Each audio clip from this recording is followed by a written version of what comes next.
감사합니다. 이렇게 코로나가 있지만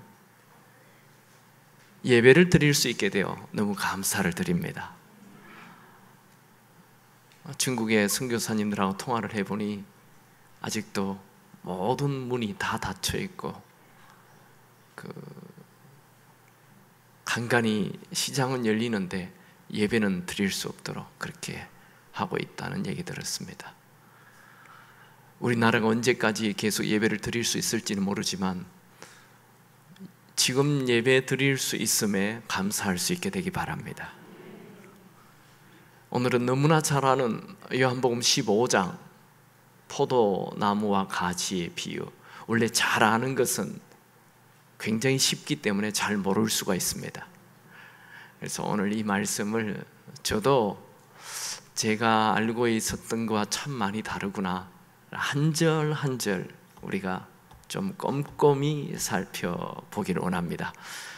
요한복음 15장 말씀은 굉장히 좀 심오한 말씀입니다. 그래서 여러분들이 오늘 집에 돌아가셔서 요한복음 15장만 한 10번 정도 읽어보시고 할 수만 있다면 1절에서 12절까지는 암송하면 좋아요. 아주 심오한 말씀이기 때문에 암송하면, 이 말씀만 여러분 머리 안에 딱 들어간다면 아무 염려, 검심, 걱정 없이 사는 아주 탁월한 삶을 살게 됩니다. 그런데 이 말씀이 휙 지나가기 때문에 별로 이 말씀의 은혜를 못 받는 거예요. 예수님이 지금 내일이면 돌아가시는데 하시는 정말 중요한 유언 같은 말씀입니다. 여러분, 우리가 교회사를 공부해 보면 큰 인물들이 많이 나오죠.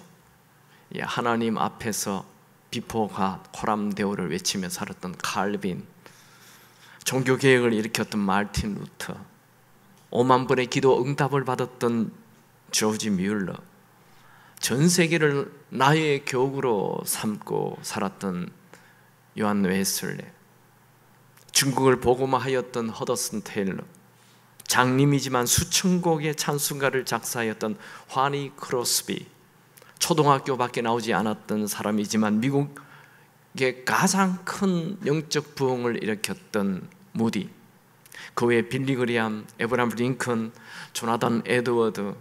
참고로 조나단 에드워드는 제가 가장 좋아하는 사람 중에 한 명입니다. 여러분들이 이분을 또 공부할 수 있다면 하면 큰 은혜가 있을 것입니다. 또 찰스 피니, 수많은 위대한 인물들이 있습니다. 우리는 자칫 이런 분들의 위대한 삶을 보면 주눅들기가 쉽습니다. 중요한 것은 이분들이 아니고 이런 위대한 삶을 살게 하신 분이 하나님이라는 것입니다.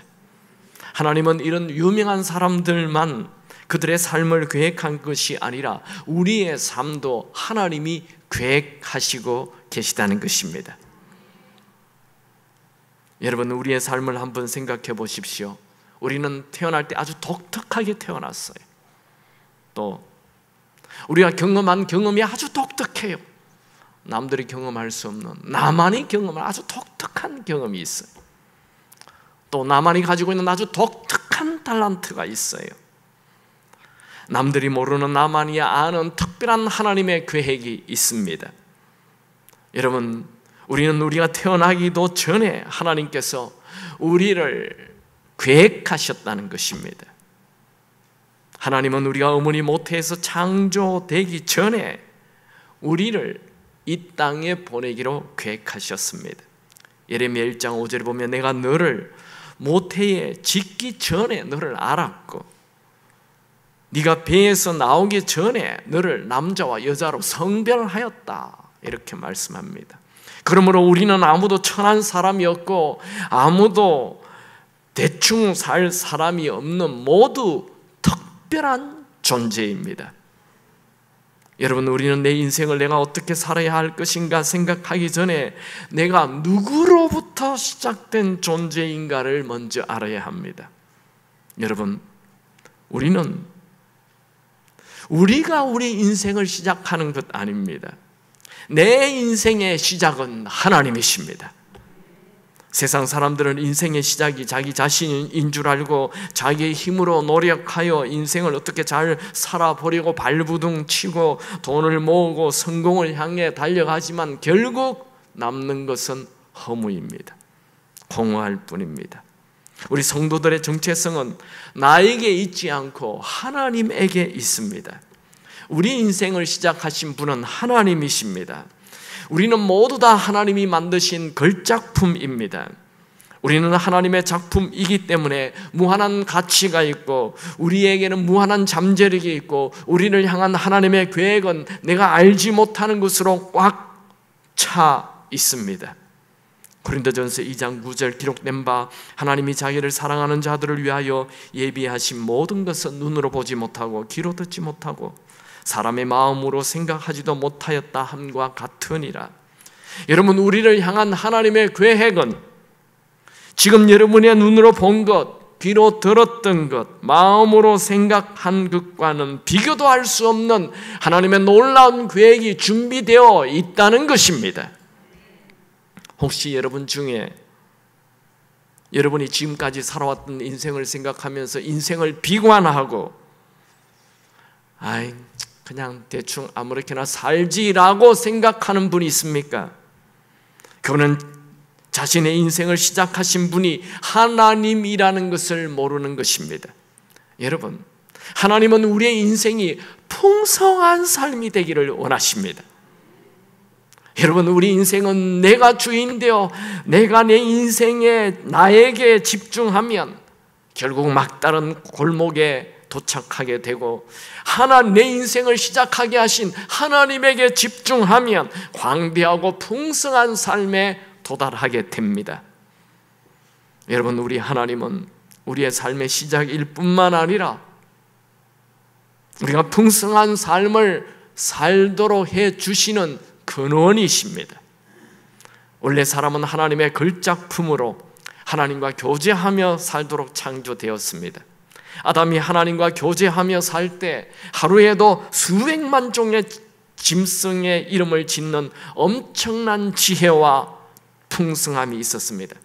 그런데 하나님과 결별한 이후, 하나님으로부터 독립한 이후, 내 인생 내 마음대로 살겠다 한 이후 열등감과 외로움과 두려움 속에 고되고 지친 인생을 살게 되었습니다.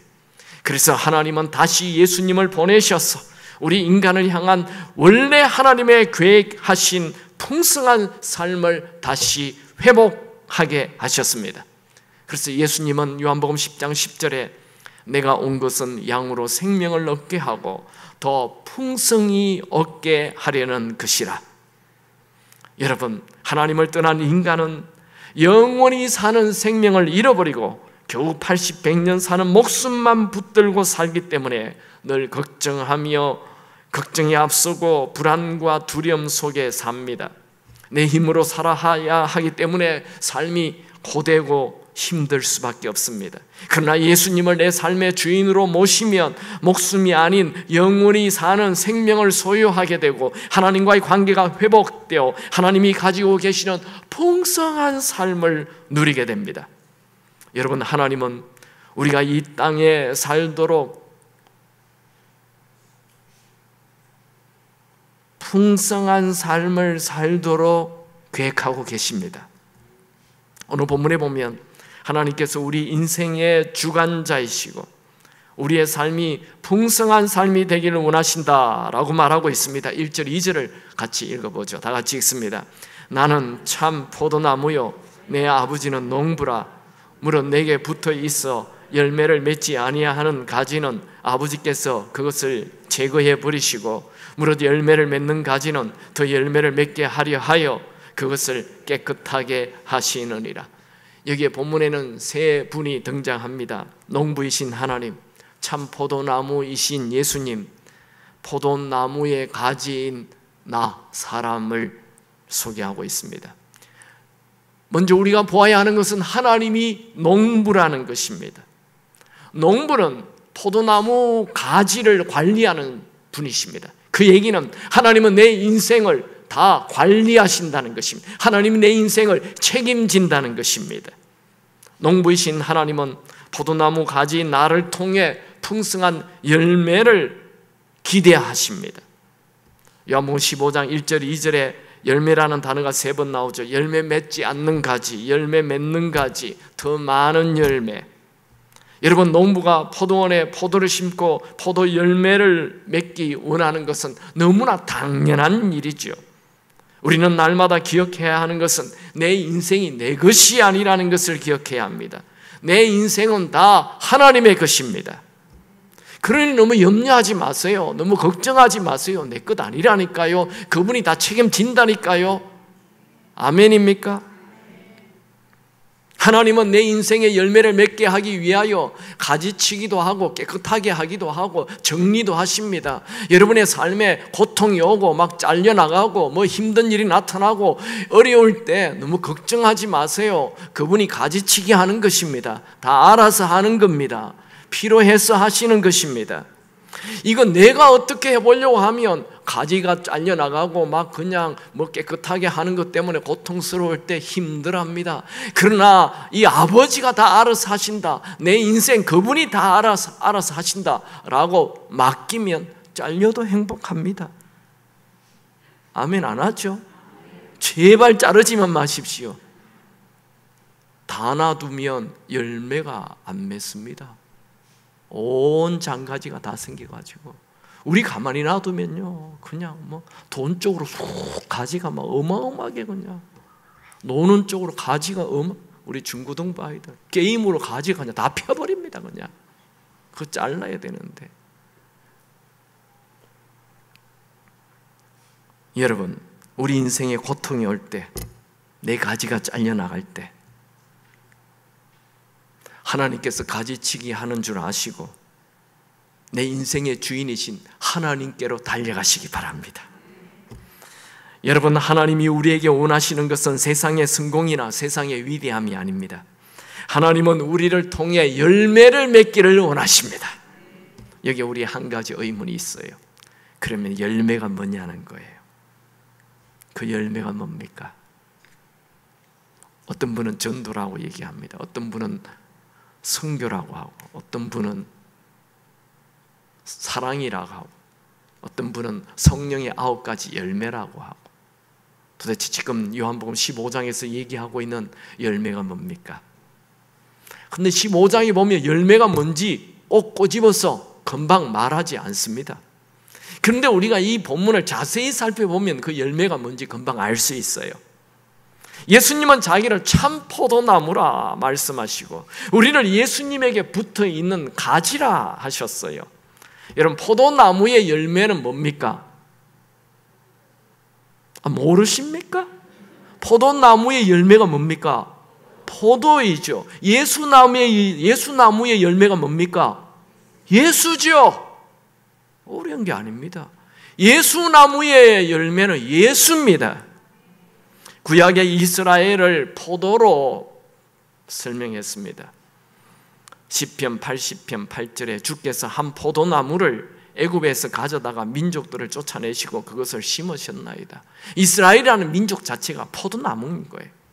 그런데 이 포도나무가 포도를 맺지 않고 악한 열매를 맺었습니다. 이사야 5장 7절 보면 무릇 만군의 여호와의 포도원은 이스라엘의 족속이요 그가 기뻐하는 나무는 유다 사람이라.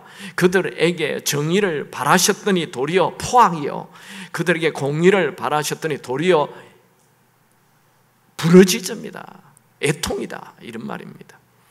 예레미야 2장 21절에 보면 내가 너를 순전한 참 종자 곧 귀한 포도나무로 심었거늘 내게 대하여 이방 포도나무의 악한 가지가 됨이 어찌 됨이니냐.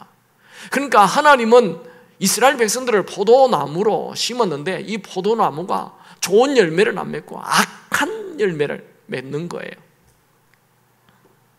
그래서 이제 참 포도나무이신 예수님을 보내신 것입니다. 요한복음 15장 1절에 예수님 자신을 참 포도나무라고 말씀하시. 나는 참 포도나무요. 지난주에도 살펴보았듯이 나는 뭐뭐뭐뭐이다 라는 것은 요한복음에 7번 나오는데 이것은 신적 선언, 내가 하나님의 아들이라는 표현이라고 했죠. 잠깐 7가지를 다시 소개하면 요한복음 6장 35절에 나는 생명의 떡이다. 요한복음 8장 12절에 나는 세상의 빛이다. 요한복음 10장 7절에 나는 양의 문이다. 요한복음 10장 11절에 나는 선한 목자다. 요한복음 11장 25절에 나는 부활이다. 요한복음 15장 14장 6절에 나는 길이요 진리요 생명이다. 오늘 마지막 요한복음 15장 1절 나는 참 포도나무다. 이 말은 바로 나는 하나님의 아들이라는 것입니다. 성경의 하나님의 아들이라는 뜻은 예수님이 온 우주의 주인이시며 모든 나라의 주인이시며 나의 주인이라고 하였죠. 성경은 하나님의 아들, 예수님을 하나님의 아들로, 만왕의 왕으로, 임금으로, 주인으로 말씀하고 있습니다. 우리는 하나님의 아들, 예수님을 나의 왕, 나의 주인으로 모셔야 합니다. 여러분, 예수님은 참 포도나무로서 하나님이 원하시는 삶의 원형을 보여주셨습니다.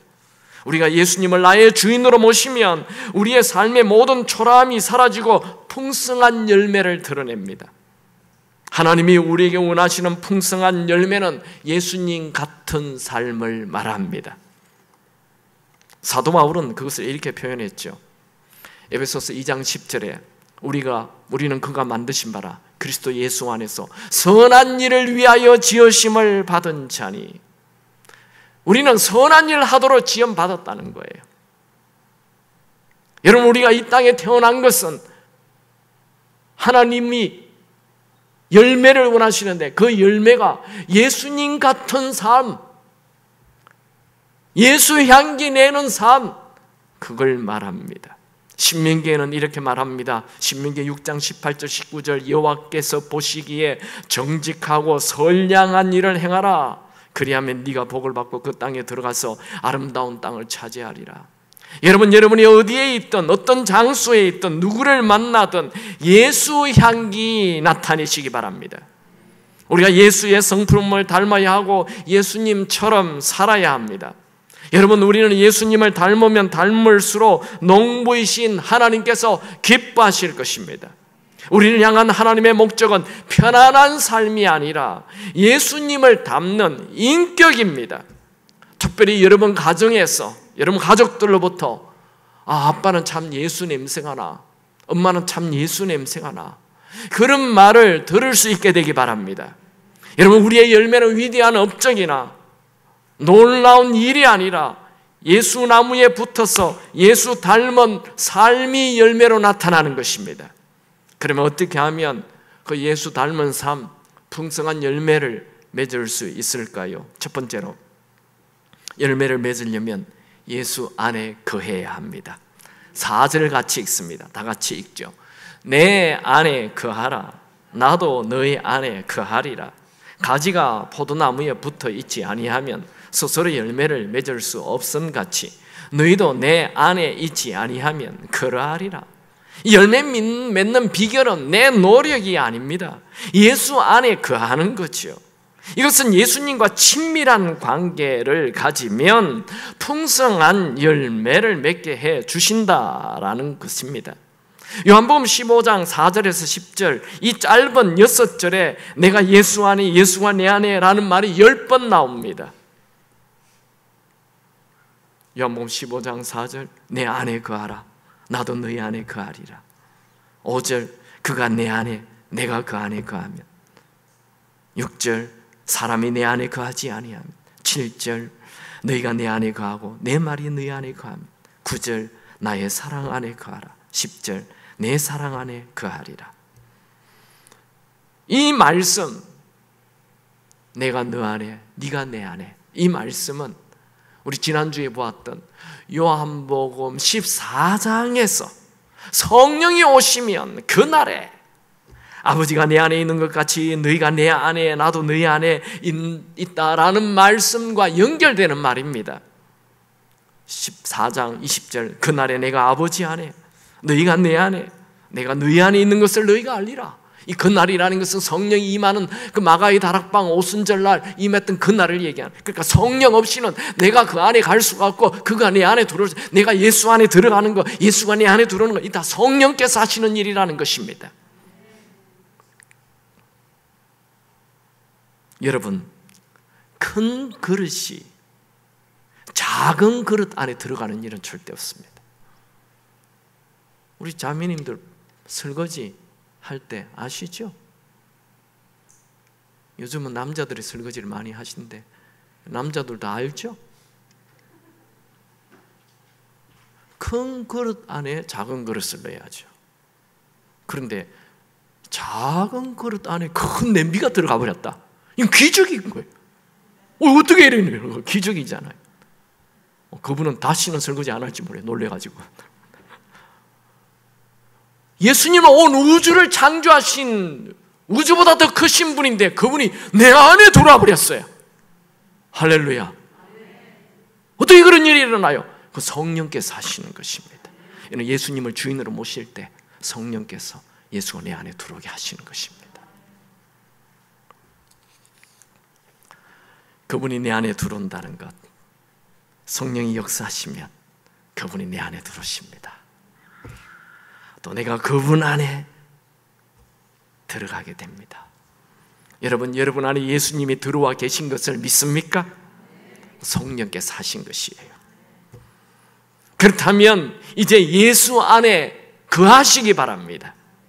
내가 또 예수 안에 들어가야 합니다. 예수 안에 거해야 합니다. 예수께 붙어 있어야 합니다. 우리의 열매 맺는 생활은 예수 안에 거할 때 가능해집니다. 포도 가지가 자기 스스로 열매를 맺지 못하는 것처럼 우리도 우리 스스로 예수님 같은 그런 삶을 살 수가 없습니다. 5절에 그렇게 말하죠. 같이 읽습니다. 나는 포도나무요 너희는 가지라. 그가 내 안에 내가 그 안에 거하면 사람이 열매를 많이 맺나니 나를 떠나서는 너희가 아무것도 할 수 없습니다. 여러분, 우리는 예수님을 떠나서는 아무것도 할 수 없습니다. 이 말씀을 역으로 말하면 예수님을 주인으로 모시고 사는 자는 낙심할 수도 절망할 수도 없습니다. 예수님을 주인으로 모시고 살면 날마다 풍성한 열매가 넘치게 됩니다. 혹시라도 우울하거나 낙심이 될 때가 있다면 내가 지금 예수님 안에 거하지 않고 있구나. 내가 지금 예수님에게 붙어 있지 않구나. 그렇게 깨달으면 됩니다. 예수 안에 있는 자에게는 정죄함도 없고 낙심도 없고 미래에 대한 염려도 없습니다. 별로 아멘 안 하셔서 다시 해볼까요? 예수 안에 있는 자에게는 정죄함도 없고 낙심도 없고 염려도 없습니다. 그분이 다 알아서 하는데 뭘 우리가 염려합니까? 이런 거를 월권이라 해요. 여러분, 예수 믿는다 하면서 자꾸 염려하는 거 월권이에요. 어린애가 자꾸 아빠 내일은 뭐 먹어? 내일은 어디 가서 살아? 자꾸 이런 얘기하면 아빠 짜증나요. 아빠가 다 내일 먹을 거 줘요. 아빠 알아서 합니다. 여러분, 인생 끝나는 날 우리가 주님 앞에 가는 날 참 괜히 걱정한 게 너무 많았네. 그럴 겁니다. 여러분, 나는 오늘 예수님처럼 살아야지 몸부림칠 필요가 없습니다. 그냥 예수님 안에 거하면 됩니다. 예수 안에 거한다는 것은 예수님을 주인으로 모시고 사는 것입니다. 그러면 저절로 예수님의 향기가 납니다. 여러분, 여름에 포도를 따 먹으려고 포도원에 가본 적 있으시죠? 그 포도원에 들어가서 포도 가지들이 내가 포도를 맺어야지 하는데 하며 낑낑거리는 소리를 들어보셨나요? 아무 소리도 나지 않습니다. 그냥 포도나무들이 포도 가지에 붙어 있기만 하면 되죠. 여러분, 죄 안 지으려고 애쓰지 마십시오. 저 미운 원수를 사랑하려고 이를 악물지 마십시오. 문제의 해결은 예수님을 주인 삼고 예수님에게 붙어 있으면 됩니다. 대부분의 그리스도인들은 자기 스스로 열매를 맺으려고 애를 쓰는 가지와 같은 삶을 살기 때문에 선하게 사는 것이 힘이 들고 어렵다, 예수 믿는 것은 믿을수록 더 힘들다, 그런 말을 하는 것입니다. 나는 포도나무요 너희는 가지니, 이 말씀을 깊이 묵상하십시오. 가진 우리가 살아있는 비결은 내 노력이 아닌 예수님에게 100% 붙어있는 것입니다. 예수님을 주인 삼고 그분의 음성을 들으면 성령께서 생각을 주시고 지혜를 주십니다. 모든 일에 주님을 주인으로 삼으면 전에 느끼지 못했던 평안이 있고 전에 느끼지 못했던 기쁨이 생깁니다. 풍성한 열매를 맺는 비밀은 예수님에게 100% 붙어있는 것, 예수님을 주인 삼고 그 성령이 주시는 음성대로 사는 것, 그것입니다. 오늘 본문 요한복음 15장에 보면 아내, 네가 내 아내, 내가 네 아내라는 단어가 10번 나오고 거하라라는 말은 11번 나옵니다. 거하라라는 말은 제안이 아닙니다. 요청이 아닙니다. 명령입니다. 명령. 내 안에 거하라. 11번이나. 요한복음 14장, 15장, 16장, 이것은 예수님 인생 마지막 고별 설교라 했죠. 이제 이 고별 설교 이후 제자들에게 닥칠 위험과 고통을 다 아시고 지금 아주 급박한 급작스러운 언어로 내 안에 거하라 명령을 하고 계십니다. 거한다는 것은 그 사람과 하나가 된다는 거예요. 현대인들은 너무 많은 일들에 쫓겨 다니느라 예수님 안에 거하는 것에 실패를 합니다. 그래서 삶의 열매가 없고 상처투성이고 우울하고 외롭고 두렵고 공허합니다. 여러분, 예수 없이 내 힘으로만 사는 이 바쁜 삶을 내려놓고 예수님을 주인 삼고 예수님 안에 그냥 푹 잠겨 거하시기 바랍니다. 중국의 큰 선교의 역사를 그었던 가장 중국의 위대한 삶을 살았던 허드슨 테일러, 선교의 아버지라 불리죠. 이 허드슨 테일러는 사역을 하다가 큰 슬럼프에 빠졌어요. 그는 척박한 중국 땅에서 복음을 전한다는 게 정말 힘들어요. 지금도 중국 가서 여러분 이 할빈이나 아니 뭐 이런 좀 큰 대도시 상해나 북경 말고 그 시골 중국에 가면 지금도 가면 힘듭니다. 얼마나 힘든지 아세요? 중국은 이 최고의 현대 문명과 최악의 고대 문명이 섞여 있는 곳입니다. 좀 시골 깊은 곳에 가면 그 100가정이 사는데 화장실 하나밖에 없습니다. 그것은 또한 남자, 여자 공용입니다. 그리고 남자 10명 동시에 한꺼번에 해결합니다. 아직도 무슨 말인지 모르십니다. 옆 사람과 옆 사람이 각마기가 없다니까요. 그게 중국 시골입니다. 지금 가도 힘든데 허드슨 테일러가 몇백 년 전에 갔을 때 얼마나 힘들었을까요? 슬럼프 빠지는 게 당연하죠. 그는 어머니에게 이렇게 편지를 썼습니다. 갈수록 더 많은 책임이 주어집니다. 그리고 그것을 충족하기 위해서 특별한 은총을 더 많이 받아야만 할 것 같습니다. 슬프게도 주님을 따라가는 일이 너무 힘듭니다. 열심히 노력해서 따라가 보면 주님은 어느새 저만치 앞서가 계십니다. 주님의 모습을 담고자 하지만 그 일이 너무나 더디기만 합니다. 유혹이 밀려올 때면 말할 수 없이 괴롭습니다. 제게 이런 사악한 마음이 있었다는 사실을 전에는 미처 깨닫지 못했습니다. 그러나 저는 분명 하나님을 사랑하며 그분의 일을 사랑합니다. 이런 깊은 슬럼프에 빠져있는 허드슨 테일러에게 큰 도움을 준 사람은 존 맥카시라는 선교사님입니다. 그는 슬럼프에 빠져서 아무 일도 하지 않는 이 허드슨 테일러 그를 알고 편지를 보냈습니다. 그 편지 내용은 이렇습니다. 포도나무의 가지는 어떻게 열매를 맺는가? 햇빛과 공기를 얻고자 부단한 노력을 하는 결과도 아니고, 꽃에는 아름다움을, 잎에는 푸르름을 가져다주는 생명의 기운을 얻고자 노력한 결과도 아니다. 단순히 나무의 본체에 순종해 아무 문제 없이 그것과 하나 된 결과이다. 꽃이나 열매는 자연적인 성장 과정에서 나타나는 것이다. 그렇다면 그리스도인이 열매를 맺기 위해서는 어떻게 해야 하는가? 대가 없이 주어지는 열매를 노력과 투쟁을 통해 맺고자 하는가? 아니면 신중함이나 기도나 생각을 많이 함으로 열매를 맺고자 하는가? 그래서는 결코 열매를 맺지 못한다. 그렇다면 어떻게 해야 할 것인가? 우리의 생각과 감정을 온전히 주 예수 그리스도에게 집중시켜야만 한다. 주께 모든 것을 내려놓고 항복해야 한다. 주님의 관대하심에 의지해야 한다. 이런 것들이 자연스럽게 몸에 배어 확고히 자리 잡고 있는 그리스도인들은 엄마 품에 안겨있는 아이처럼 편안함을 느낄 것이다. 허드슨 테일러는 이 편지를 읽고 그 자리에서 무릎을 꿇고 땅에 엎드렸습니다. 눈물이 쏟아졌습니다.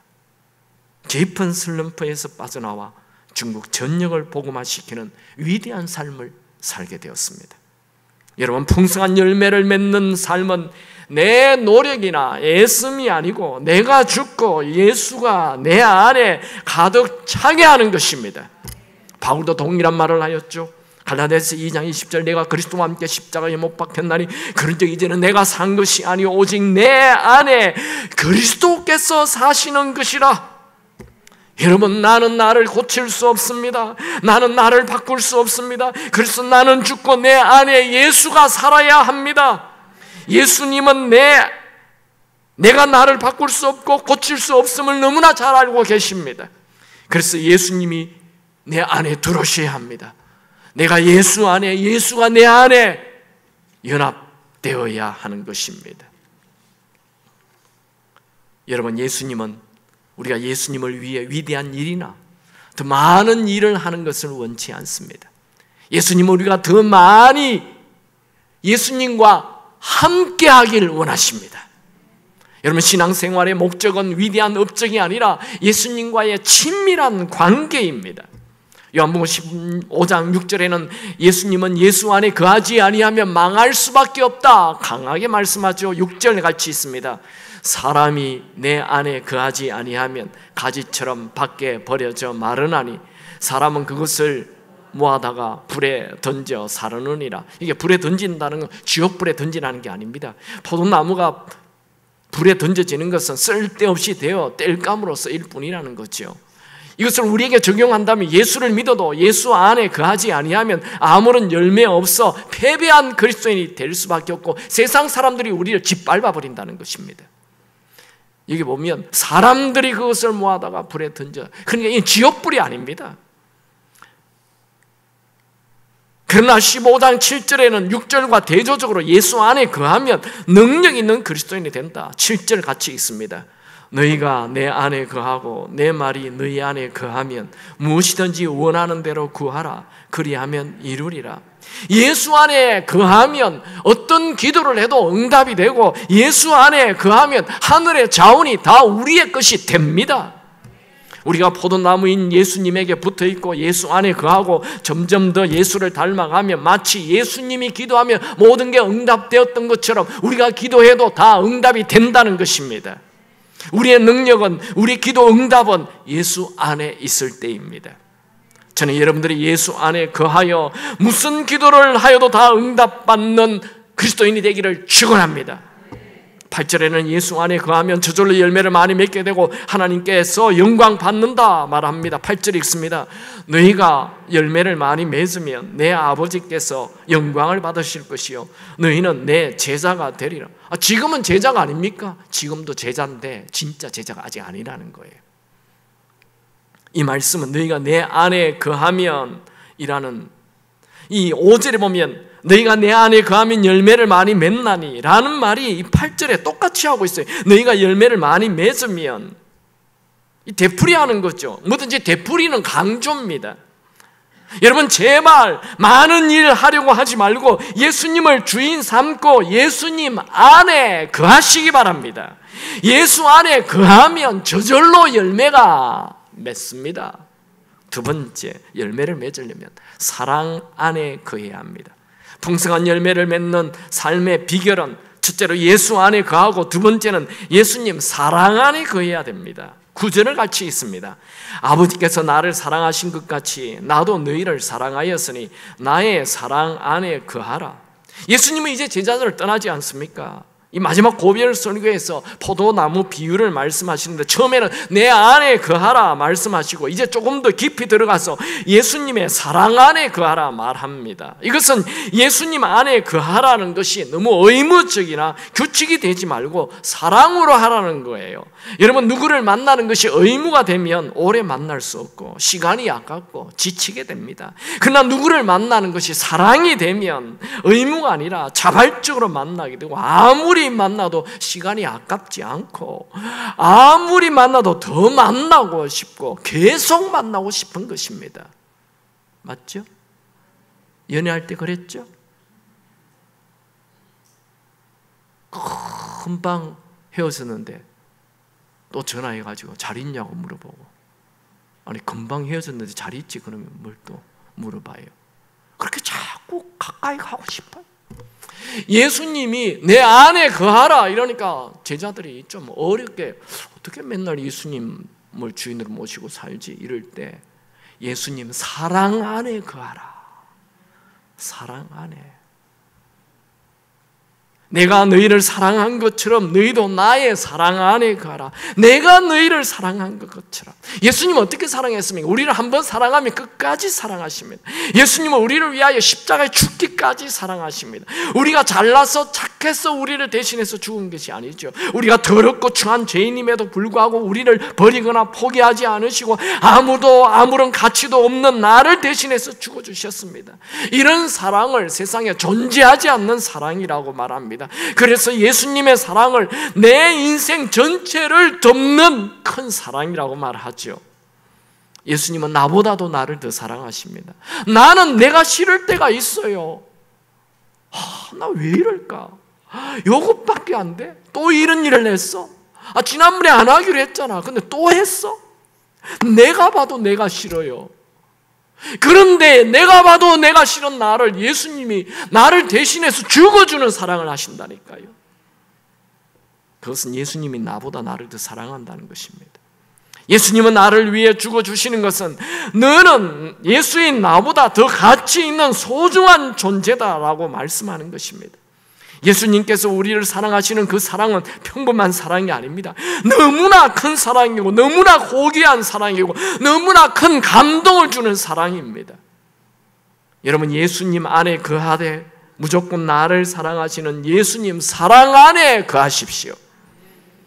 여러분, 내가 예수님의 사랑을 받는 존재라는 것을 잊지 마십시오.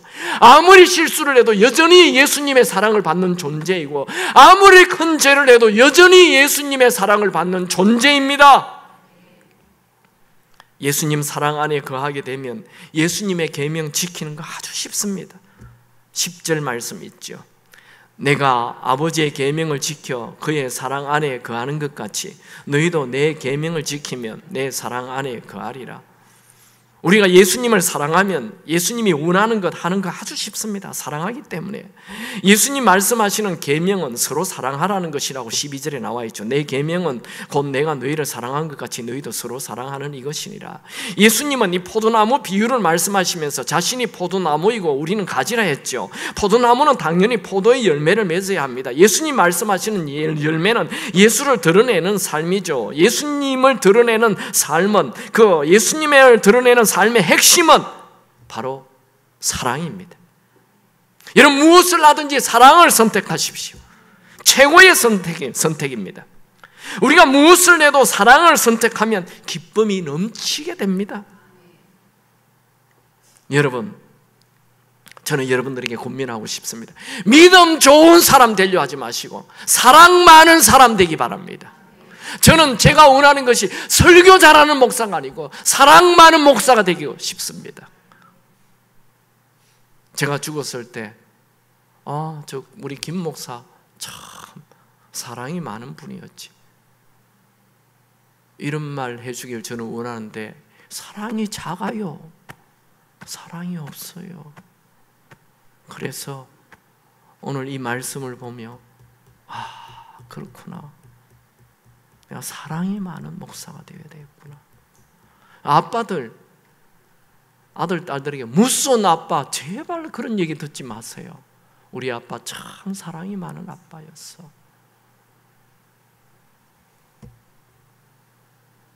아내들이요, 요즘 아내들에게 부탁해야 돼요. 아내들이요, 무슨 아내 되지 마시고 힘센 아내 되지 마시고 사랑 많은 아내 되십시오. 할렐루야.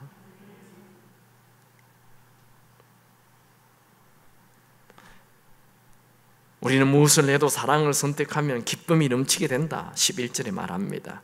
11절 한번 읽어볼까요? 내가 이것을 너희에게 이름은 내 기쁨이 너희 안에 있어 너희 기쁨을 충만하게 하려 함이라. 여기 이름은, 내가 너희에게 이름은 뭘 일렀어요? 사랑 안에 거하라고 말했잖아요. 여러분, 여러분이 매 순간순간 무엇을 하든 사랑을 선택하면 그냥 기쁨이 솟아납니다. 이 기쁨은 환경이 주는 기쁨이 아니에요. 내 속에서 솟아나는 기쁨이고 하나님이 뿌려주는 기쁨입니다. 시편 97편 11절에 보면 하나님이 기쁨을 뿌려주신다 말합니다. 이 기쁨은 내가 경험해보지 못한 기쁨이에요. 기쁨은 기쁨을 추구한다 해서 기쁨이 생기는 게 아니에요.